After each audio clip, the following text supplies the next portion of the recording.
All right. Well, I guess joke's on you guys because the best part of about this presentation is going to be that video. That was actually really cool. I was not expecting that at all.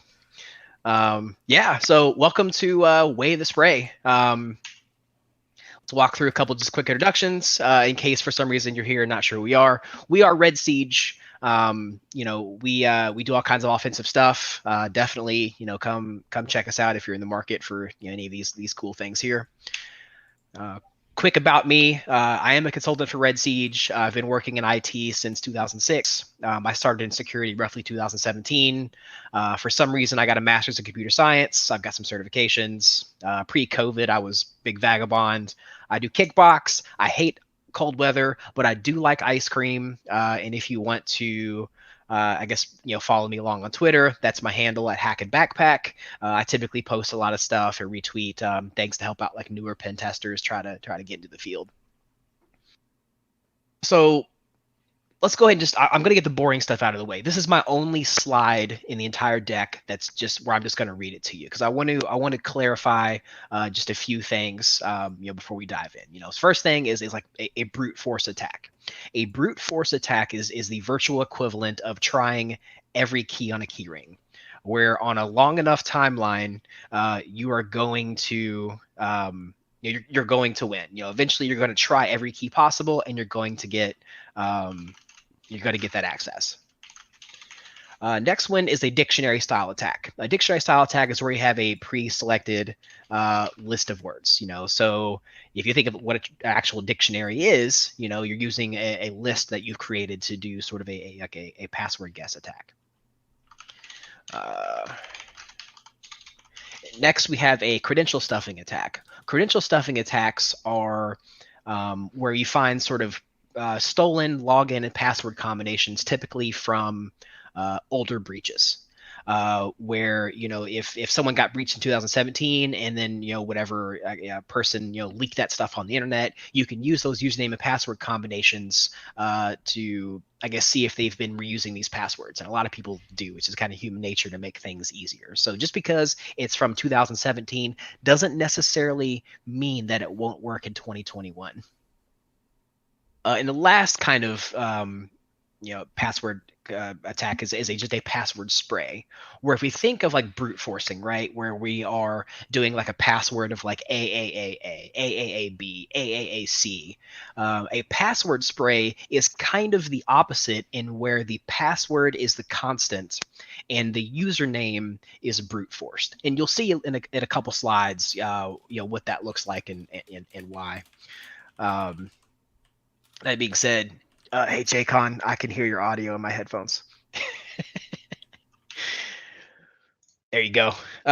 So the plan is I'm going to go over what I would do on an engagement with password spraying, and the idea is to try to show you all how you can start, from a completely external engagement. Where you have no access to anything internal, do some password style attacks, and then pivot internally to do some more password style attacks to expand your lateral movement. And ultimately, the why is because this is a very low barrier of entry. Password spraying or brute forcing is not some high skill attack. And to be honest, it works a lot. I would say doing an external and password spraying that probably 20%, 15% of the times, there's going to be some kind of level of success. You're not always going to password spray and get domain admin, but you're probably going to find some default credentials, or you're probably going to find a simple set of passwords. So that's why I chose to kind of to do this presentation today. And number one thing, before you get started, before you pick a target, you're going to want to try to get some permission. Keep in mind, like, we keep it ethical. We're not breaking into anything that we shouldn't. So always take that time. If you've got a client, get your scope of work, get your statement of work, your scope, and then go from there. So the first part here is we're going to talk about how to build a user list, where we take our open source intelligence techniques to build the user list that we're going to use to attack per se. So the first thing that I always do is I will go to the web page of who our client is, and I'm gonna look for like a contact us or a about us link or something, right? And I'm going to look for. I keep pointing at the screen like I'm presenting in person. You guys can see me, but like there's like like I'm gonna find a contact, and so what that's gonna give us is our email domain. So the only thing that really matters right here for the moment is that redsiege.com email. So I know that that's the email address format that Red Siege uses. And so my first step is I go to hunter.io. If you're following along, don't worry about writing all these down. I have all the tools that I mentioned, all the sites that I mentioned in specific slides. Grab those slides from redsiege.com/spray, and you'll be able to go back and review all these. And so the first thing that I go to is I go to hunter.io. Hunter.io, it's like a lead generation service for sales folks. So we put in redsiege.com, it searches, and JCon, our lovely marketing dude, made a hiring post, back when I got hired this time last year, and was like, hey, this is Jason Downey, Jason at redsiege.com is his contact. So that's how hunter.io gets its information. And so you can use that to find to find those emails, and it shows the sources, which is really cool. Even though there's only 2 results for Red Siege, we only have like 8 employees or so. So there's not a whole lot of emails out there to begin with. But on larger style companies, you might find a couple hundred. And what it's going to do, it's going to give you the most common format for email addresses. So, at Red Siege, we just use, my email address is in fact Jason at redsiege.com. Another excellent site that was kind of sent to us recently is this phonebook.cz. It's ran by a company called like Intellus, and they're kind of the same thing. Like they do some lead generation, and they're like big data people. So you can go to phonebook.cz, type in the domain of what you're looking for, and then boom, we see some email addresses here. There's a Tim at Red Siege, a contact at Red Siege, and then a Mike.Saunders at redsiege.com. Another one of my favorite tools is the Harvester. It's a big part of my I guess recon when I'm doing external pen tests, because not only does it do email addresses, but it also looks for subdomains and other bits of interesting, useful information. I typically just hit Bing, LinkedIn, Google, Yahoo, but it can do all kinds of other stuff, Twitter, etc. But ultimately, to focus in, the Harvester did find 2 emails for us at redsiege.com. And then, honestly, LinkedIn is this huge treasure trove of information when it comes to open source intelligence at all, period. So you can use your Google foo, your site, linkedin.com/in, and then do a quote for Red Siege. So only show me results that have Red Siege in it. And on the first page, there are 6 Red Siege employees that show up on the list. In some way, shape, or fashion, all of these people are associated, with us at Red Siege. So knowing that what we've got from hunter.io, that showed us the common address format, and then knowing that we now have these lists, we can actually generate a pretty good user list based on that.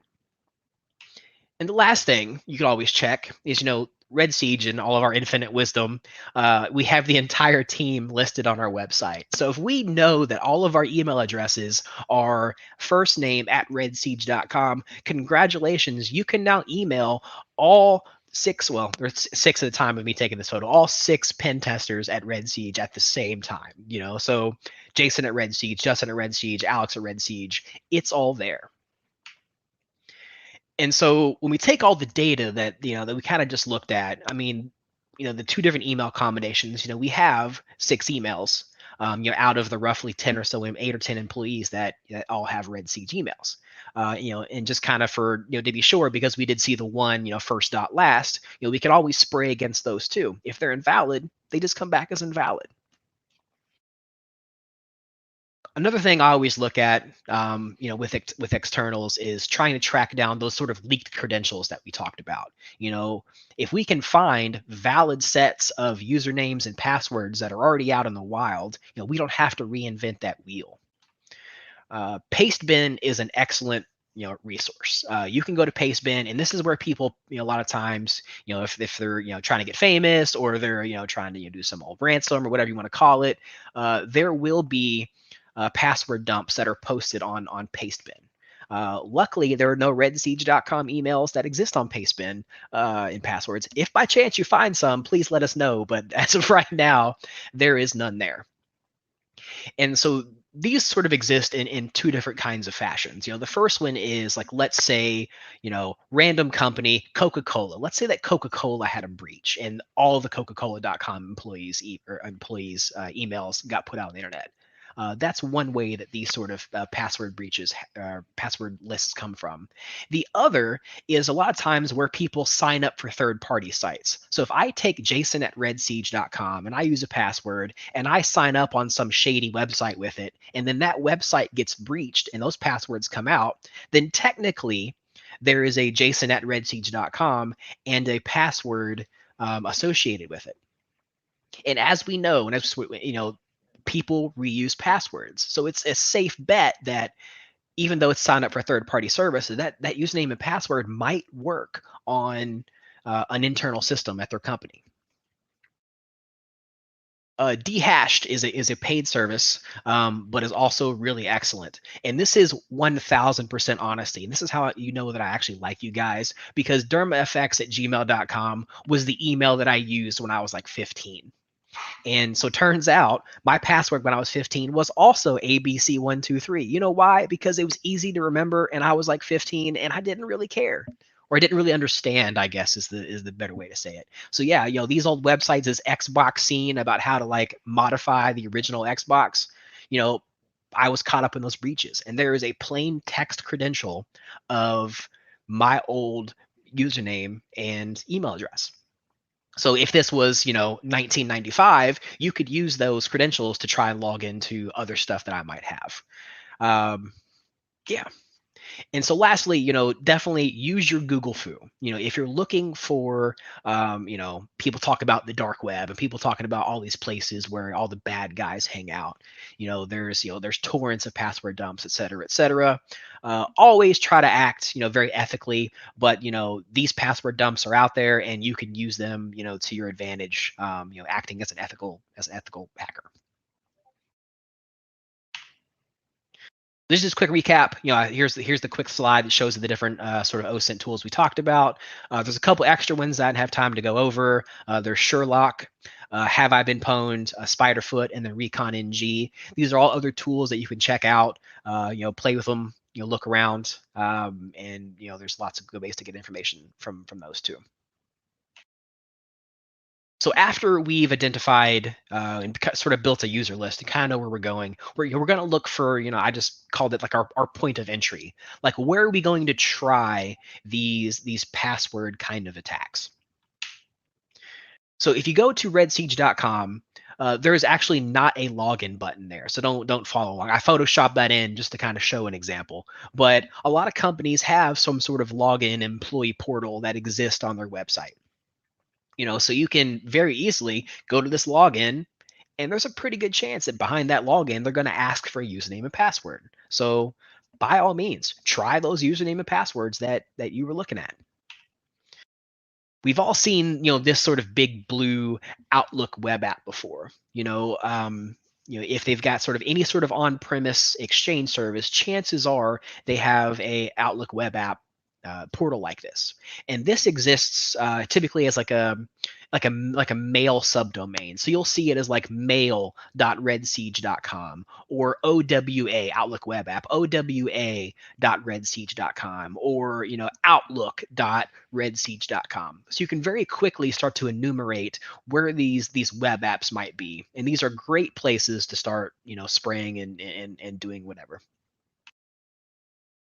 And this one, it's an annoyingly long URL, but this is a really cool gimme that I didn't know existed until I got to the Red Siege team showed me here. So as we're moving towards a more cloud environment, people are moving out of on-premise stuff and they're moving towards Microsoft 365 or Office 365 or whatever they're calling it this quarter. So you can go to this URL, this login.microsoftonline.com, and you can throw in that query there at the top, and you can check with any email address whether that domain is hosted in Microsoft 365 or not.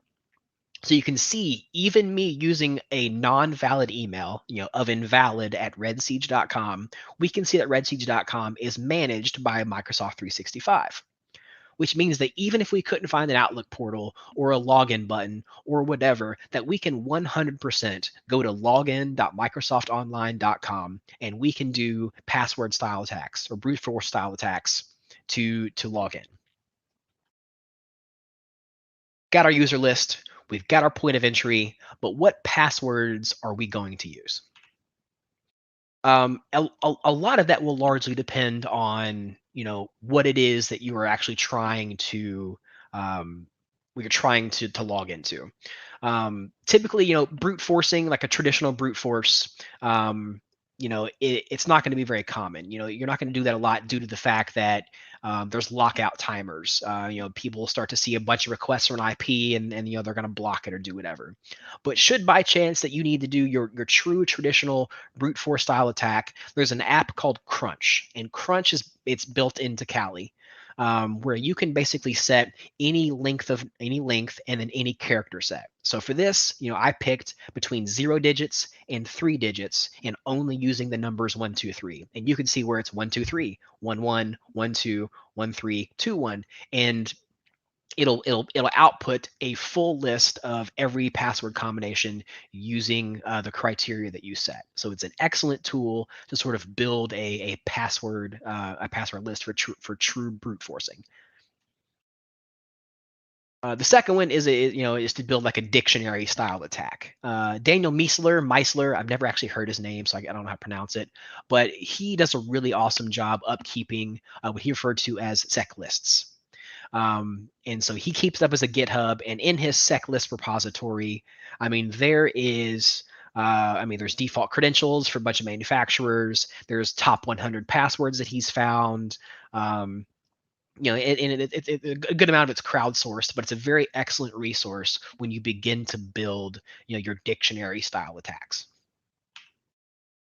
NordPass does an ever-changing list of their common passwords, and they have it broken down into also these categories like I've got here. So you can see top here in the middle, it's every password that has to do with some permutation of the word password.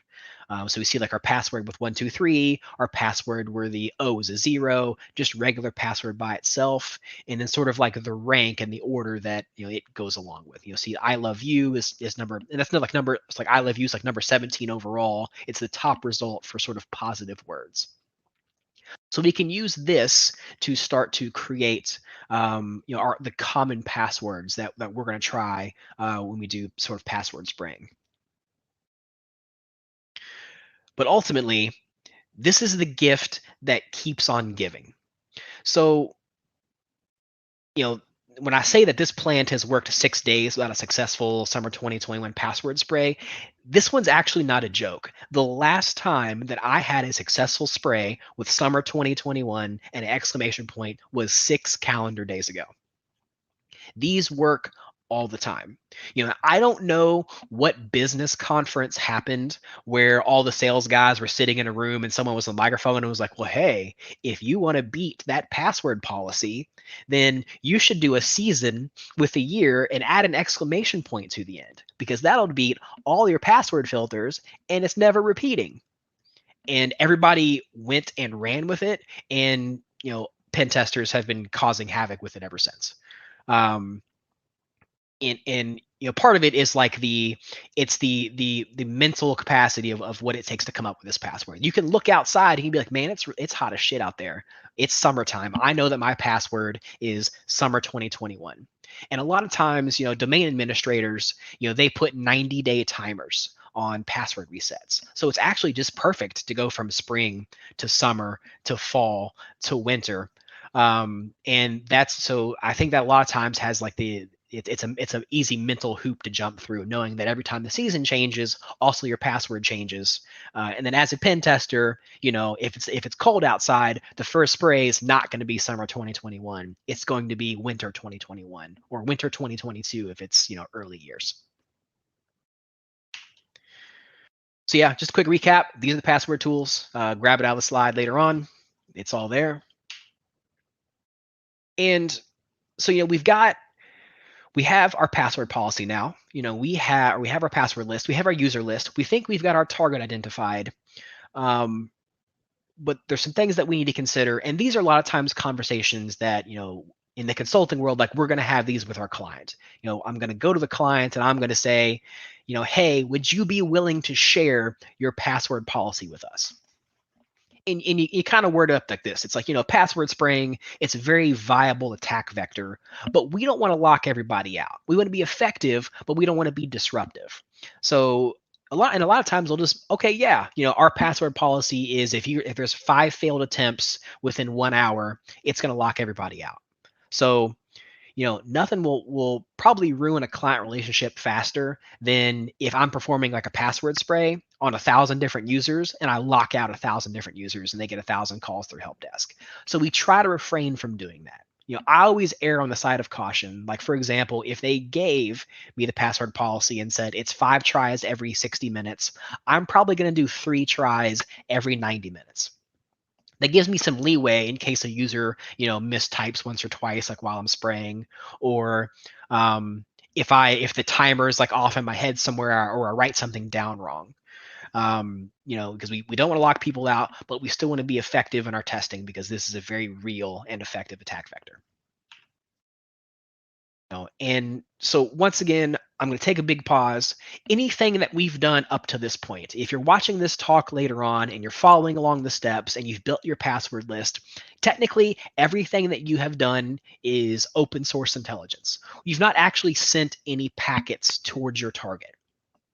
So you're still technically operating within your legal boundaries because you're not trying to actually do any kind of unauthorized access somewhere. From this point forward, if you are using one of these tools to go after a target that you don't have permission to do, you are technically breaking the law. Please don't do that.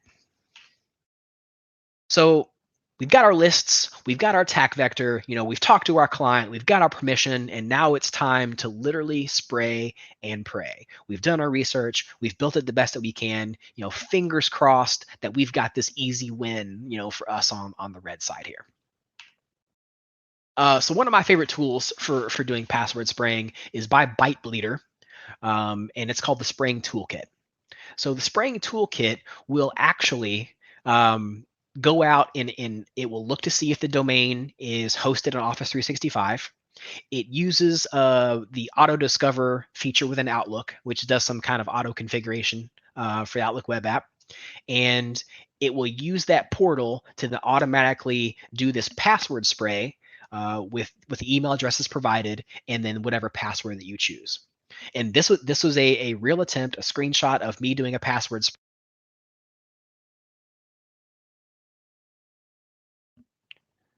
It's weird because my headset died. It only does, yeah, okay. Anyhow, yeah, so where were we? Yeah, password spray. It's a very real password attempt. Like I actually did this password spray against redsiege.com. And luckily, none of our passwords were password 123 exclamation point.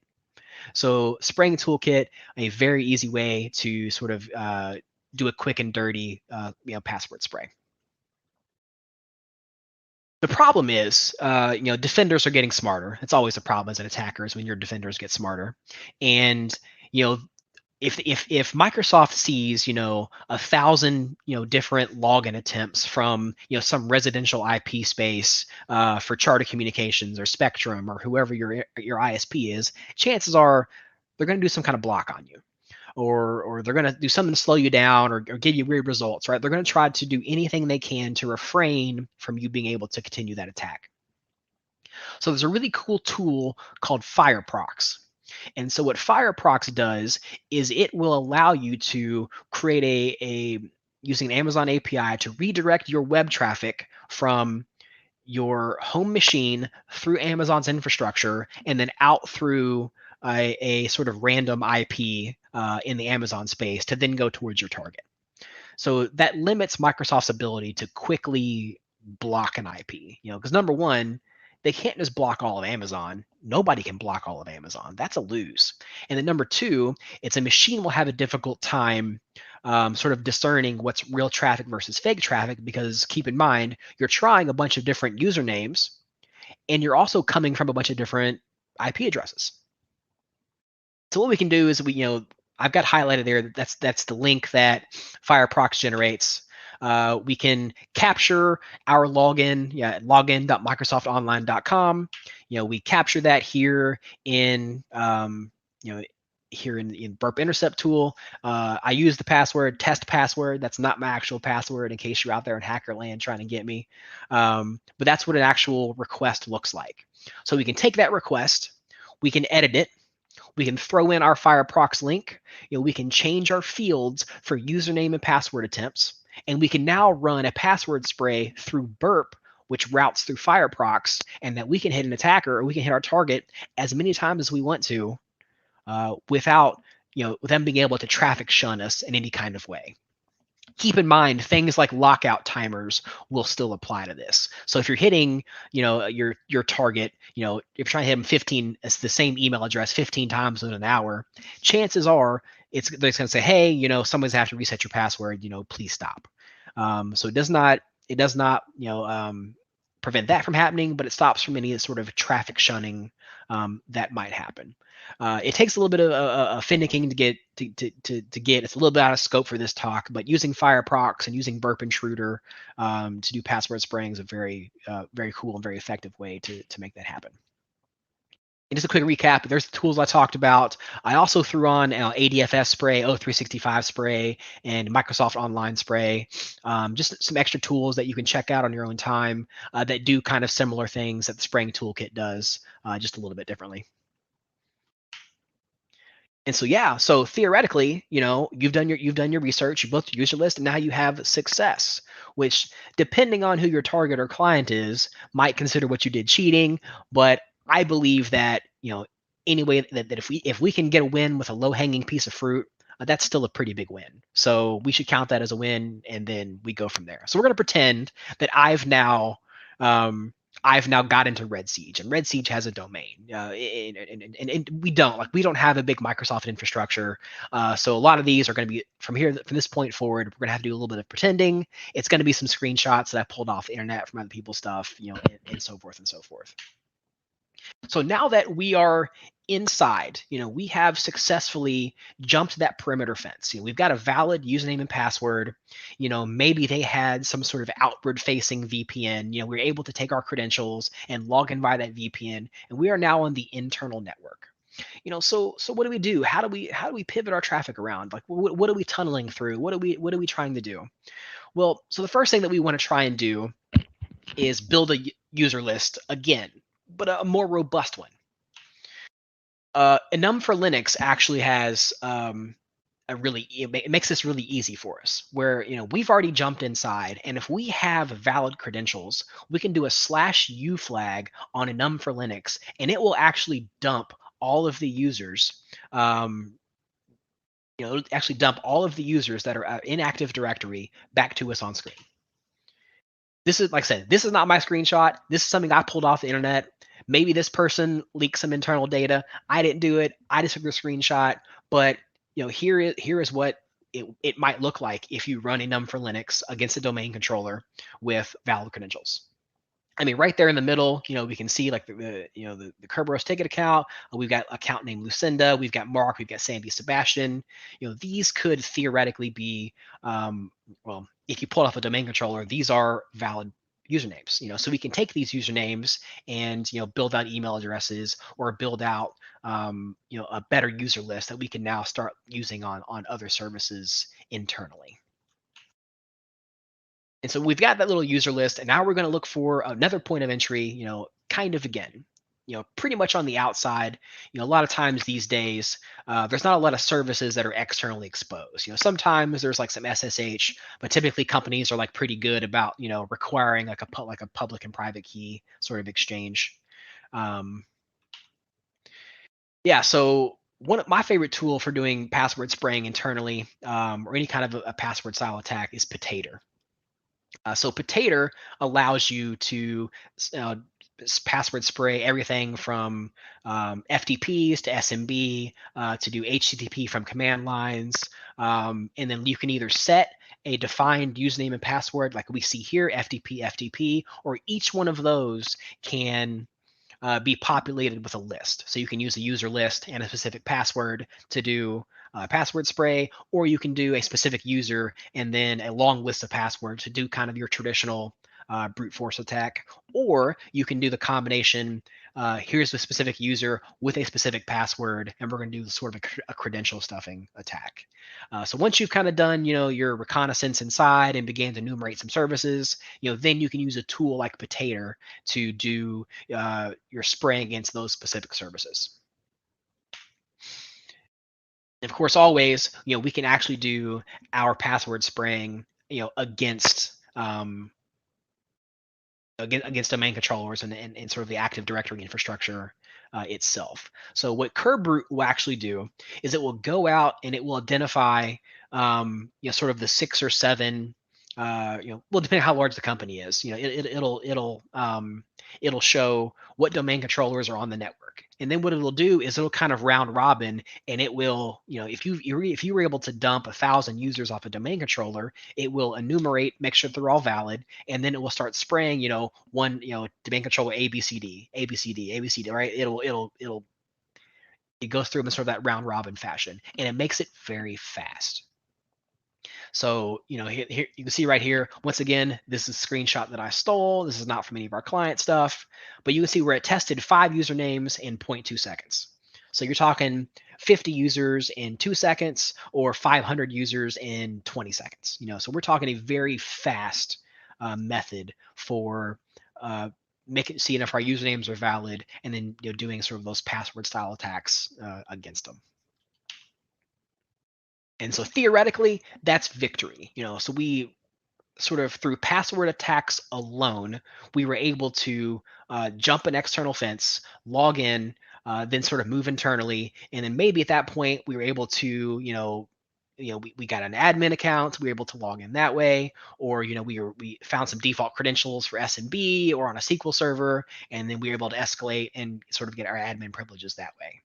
And so that's how you can go from kind of 0 to hero with password spraying only. And yeah, there's your service spray tools. And that's a wrap. Ultimately, I talked a lot faster than I meant to, so there's definitely some time left. Luckily, that gives us plenty of time, questions and answers. What do you guys got? Yeah, let's see what we have here. There were some people going back and forth about the defaults of 60 and 90 and 45 days, but there wasn't really too many questions. Has anybody got any questions at this moment for Jason and password spraying? And it may not be. Sometimes you just cover everything. Yeah. I mean, it definitely went much faster than I meant to. It's hard, like, not seeing anybody while you're doing it, so you don't get like the feel of the room, like it's just me and the camera, Yeah, for sure. I got Bert. Bert's typing something. See if Bert's got a question. All right.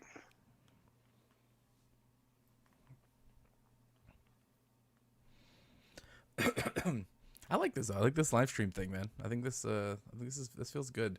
Obviously, yeah, talking to no one sucks, especially after your last good talk where you had a bunch of people to react to, So, yeah. Again, if you any of the links, if you haven't downloaded the slides already, you can find them in the Discord, redsiege.com/Discord, in the webcast section. They were all posted there. I tried to fly as many as I could as the banner. Once I realized how the banner could work, I was like, "Oh, let me start throwing these out there. This will be good." Yeah, I mean, and there's a lot of links in this talk too. I mean, Yeah. a bunch of tooling and they're all in the webcast. And again, but if you want it, you can go to redsiege.com/spray, and you will have the slides there to download as well. Any recommendations for keyboard walk scripts? Um, let's see. Well, okay, I see. How do you go about convincing a company from an internal test perspective? This would be a valuable initiative to be performed by an internal team. And the real way is to convince them about the level of risk that comes with allowing password sprays to happen. I mean, these are easy wins. Like if you leave default credentials on something, then an attacker is going to find it. It's one of the first things that I check. When I'm doing an internal pen test. If um, why do I need to try to reinvent the wheel or find some zero-day exploit when I can find some, weak user that I can exploit? Somebody that's got a password that, is password 123 or summer 2021 that might already have all the access that I'm looking for. So I would start there, sort of show that level of risk, to whoever makes those decisions, and then show that you can do it in a way that won't be disruptive, to the company. Our own Mike is asking, does MFA save the day? So yes and no. I mean, MFA is definitely a huge deterrent. I mean, there are ways to do MFA bypass and so forth, but for a lot of times, yes. In addition to multi-factor authentication, and in case anybody's watching that might not know, the idea of multi-factor authentication is adding an extra layer to login. Where it's sort of taking something that which is your password, and pairing it with 9 times out of 10, it's something that you have, like a key fob or an app on your phone. Or it could even be like a fingerprint scanner, right? Something that you are. So the idea is taking two different sort of aspects and putting them together to make things more secure. Sort of on that same topic, if you are sort of a blue teamer, things that you can do to deter that. I mean, make sure that you have a strong password policy. If you've got a minimum of 7 characters, chances are I'm going to find some weak password in there pretty much no matter what. If your minimum password requirement's 15 characters, you're making my job a little hard. Like I might have to go do something, actual technical and get a win that way. So multi-factor authentication, make sure you've got strong password requirements. And then any sort of things on your network to detect, like, is there a reason why somebody from, the HR portion of the network should be trying to log into a domain controller, via SMB? Are we looking for that? So any sort of any tools that you have to identify traffic, and that might look out of the ordinary. Jim L's got something for you. When you spray, do you try ranges of seasons and years, wondering how often, if old seasonal creds might come up internally, externally? I will typically go a season either direction. So if it's spring, I'm also going to try, instead of spring 2021, I'll do like winter 2020 or like summer 2021. Just in case they kind of fall on the beginning or end of that lockout timer. Very rarely, actually never have I hit a password that's like a summer 2019 when it's 2020 or 2021, etc. If somehow you've identified that your target's password policy has for some reason like a never expire on it, then yeah, by all means, try some old stuff.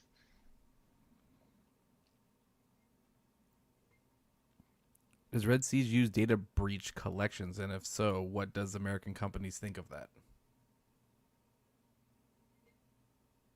I mean, well, the first part is yes. We emulate what an attacker would do, and attackers, while they're not pen testers, and they're also looking for easy wins. But instead of an easy win to be like, hey, this is how you fix it, looking for an easy win so they can drop some ransomware or exfiltrate some data.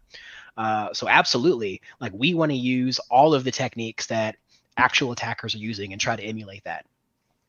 As far as what do American companies think of that, I mean, we provide a methodology of everything that we do on a pen test. So anytime that I do a password spray, or I'm sorry, anytime that I do that I utilize publicly breached credentials to log into somebody, that's in the report.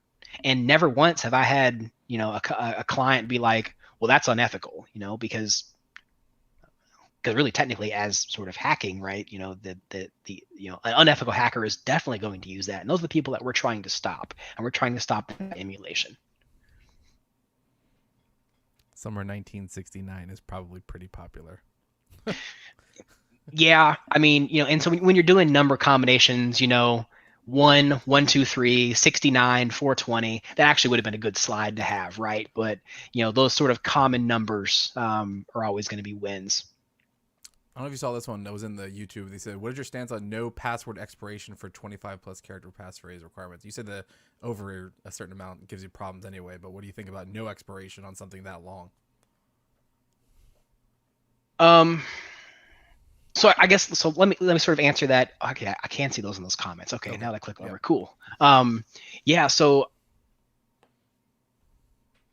I do think that there's a practical aspect of passwords that must be required. And traditional, our users traditionally struggle with passwords. And if we're going to have them, write down 25 character passwords and make it different on different services or systems or whatever, chances are that, that's going to stop like a password spray from being detected.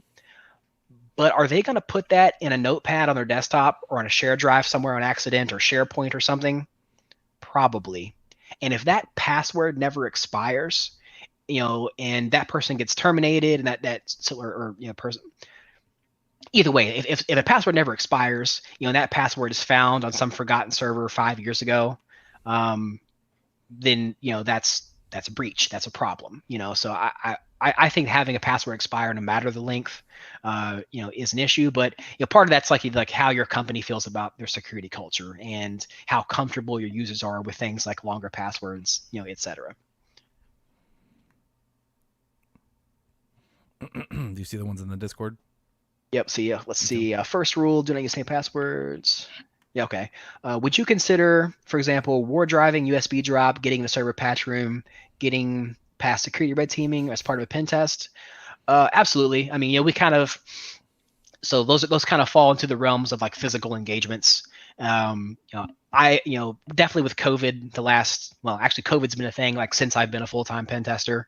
So I've not done a full physical pen test that has things like war driving and USB drops and trying to tell somebody through man traps. But absolutely, those fall in the realm of pen testing, and those are going to be very specific based on what client you're working with.